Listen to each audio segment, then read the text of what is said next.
में यहाँ घूमने गए तो रातों रात बन सकते हैं अरबपति। सपने में भी नहीं सोचा होगा मिलेगी इतनी दौलत। इन मंदिरों में छुपा हुआ है प्राचीन खजाना। दौलत इतनी कि देश की सरकारें चल जाएं, गरीबी पूरी तरह मिट जाए।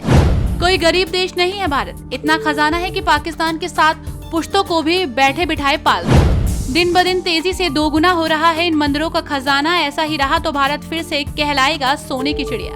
कभी सोने की चिड़िया कहे जाने वाले भारत में आज भी ऐसी कई जगह हैं जहां अक्रूत संपत्ति होने का दावा किया जाता है। ये संपत्ति प्राचीन मंदिरों और परित्यक्त के किलों के खंडहर में मौजूद है। सदियों पहले इन जगहों पर छिपाई गई संपत्ति से ही आप अंदाजा लगा सकते हैं कि भारत कितना अमीर देश था। यहाँ कितनी संपत्ति है, इसे खोजकर आप रातों रात अरबपति बन सकते हैं। शायद आप ये न जानते हो, लेकिन भारत के मंदिरों में चढ़ाए जाने वाला चढ़ावा देश की अर्थव्यवस्था में एक अहम हिस्सेदारी रखता है। भारत में आज भी ऐसे कई मंदिर हैं जहां आज महाराजाओं के खजाने छुपे हुए हैं, लेकिन उनका पता नहीं लगाया जा सकता। अंग्रेजों के अलावा भी भारत में कई बार विदेशी आक्रमण हुए और इसी लूटपाट में कई मंदिरों के खजाने लूटे गए। भारत से लूटे गए खजाने में विश्व विख्यात कोहिनूर हीरा और तख्त-ए-तौस शामिल है। हालांकि आज हम आपको ऐसे खजानों के बारे में बताने जा रहे हैं जो देश के मंदिरों में आज भी मौजूद है और उन्हें खोजा जाना अभी भी बाकी है। जब एक आम आदमी मुश्किलों से घिर जाता है तो वो इन धर्मगुरुओं और बाबाओं के पास ही जाता है। इसके अलावा वो अपनी मनोकामनाओं की पूर्ति के लिए मंदिरों में भी मत्था टेकता है और अपनी हैसियत के हिसाब से दान भी देता है। हमारे देश के कई प्राचीन मंदिरों में हर दिन करोड़ों का दान आता है और इनकी अमीरी का हमें अंदाजा भी नहीं है। 2016 के एक अनुमान के अनुसार आंध्र प्रदेश स्थित प्रसिद्ध तिरुपति बालाजी मंदिर में 60 टन सोना और 30 टन चांदी जमा है और ये दिन ब दिन बढ़ता जा रहा है।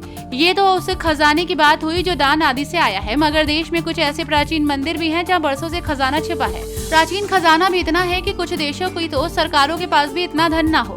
आइए आज हम आपको वो राज खोलते हैं जो इन मंदिरों में दबे हुए हैं। सफेद दाग जड़ से मिटाने के लिए संपर्क करें 765-462-0620 पर। पद्मनाभ स्वामी मंदिर केरल के तिरुवनंतपुरम में स्थित है।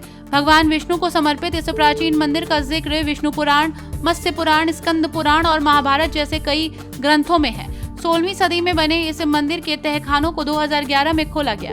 तहखानों में तकरीबन 90,000 करोड़ रुपए की कीमत के सोने, आभूषण और मूर्तियां बरामद हुई। ये भारत के प्राचीन स्मारकों में से मिले किसी भी खजाने से बहुत ज्यादा है। मंदिर के पुजारियों ने एक 8वें तहखाने को खोलने से मना कर दिया। उनका दावा था कि इस तहखाने की निगरानी कोबरा सांप कर रहे हैं और इनके खुलने का परिणाम कोई भारी आपदा होगी। अब भगवान ही जाने कि इस आखिरी तहखाने में क्या छुपा हुआ है।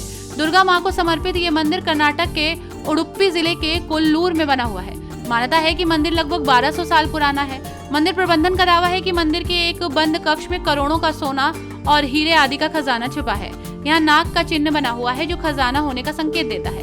प्राचीन यजूर मंदिर आंध्र प्रदेश के पुट्टापर्थी में स्थित है। ये मंदिर सत्य साईं बाबा का निजी स्थान है। 2001 में बने इस मंदिर में बाबा के जीवित रहने के लिए कुछ वीवीआईपी लोगों को ही एंट्री मिली थी। 2011 में बाबा की मृत्यु के बाद मंदिर की तलाशी के दौरान 11 करोड़ कैश के साथ 98 किलोग्राम सोना और 307 किलोग्राम चांदी के आभूषण मिले। मध्य प्रदेश स्थित शिवपुरी जिले के रन्नौद में बने इस प्राचीन जैन मंदिर को शायद राज्य के अन्य जिलों के लोग भी नहीं जानते थे, लेकिन 2016 में ये जैन मंदिर देश भर में चर्चा का विषय बना। मंदिर की खुदाई के दौरान यहाँ बनी 14 फीट मोटी दीवार में से सोने चांदी के सिक्कों से भरा घड़ा निकला। मजदूर तो इस प्राचीन खजाने को आपस में बांटकर मामला रफा दफा करना चाहते थे, मगर उनके झगड़े की वजह से मामला पुलिस तक पहुंच गया। बताया जाता है कि यहाँ मुगल राज किया करते थे। ये तो उन मंदिरों की कहानी है जहाँ से करोड़ों का खजाना निकल चुका है, लेकिन न जाने देश के किस प्राचीन मंदिर या स्मारक में इतना बेशकीमती खजाना छुपा है। न जाने कब वो किसके हाथ लग जाए। Bureau report TNF today.